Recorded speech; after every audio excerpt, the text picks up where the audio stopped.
వరకు ఉన్నాయండి. అడవి మార్గం ద్వారా శ్రీశైలం వరకు ఉన్నాయి. ఇవే స్టెప్స్ నీటి అడుగులో నుంచి ఆ లాస్ట్ కొండ వరకు ఉన్నాయి సార్.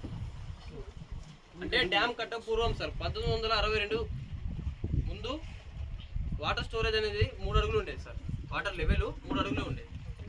ఋషులు మునులు రాకపోకలు చేసేవాళ్ళు సార్ ఈ మెట్ల ద్వారా. కదిలివనానికి కానీ అక్కమహాదేవి కేవ్స్ కానీ సార్. కదిలివనం అంటే అక్కమహాదేవి అమ్మవారు స్వామివారిలో ఐక్యత అయిపోయిన ప్లేస్ సార్ కదిలివనం.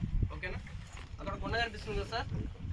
ఆ కొండ పేరు వచ్చేసి చుక్కలగిరి పర్వతం అంటారు సార్.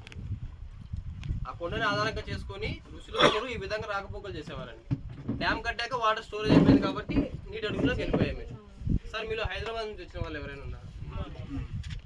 ఆ కొండపైన సెంటర్లో టవర్ కనిపిస్తుంది కదా, ఆక్టోపస్ వ్యూ పాయింట్ విన్నారు ఎప్పుడైనా? అక్కడ నుంచి చూస్తే ఈ ప్లేస్ మొత్తం ఆక్టోపస్ ఆకారంలో కనిపిస్తుంది సార్. ఆ పర్వతం పైన పై భాగం వచ్చేసి ఆక్టోపస్ తలలా కనిపిస్తుంది, ఈ మొత్తం కాళ్ళలా కనిపిస్తుంది. దాన్ని ఆక్టోపస్ వ్యూ పాయింట్ అంటారు. కుదిరితే వెళ్ళి చూడండి సార్. లెఫ్ట్ సైడ్ లో వస్తుంది మీకు, చూసుకోండి సార్. ఈ మెట్ల పేరు వచ్చేసి జాతర మెట్లు సార్. రెడ్డి రాజుల కాలంలో కట్టారు వీటిని వచ్చేసి. ఓకేనా? రైట్ సైడ్ కొండ గురించి చూపిస్తాం.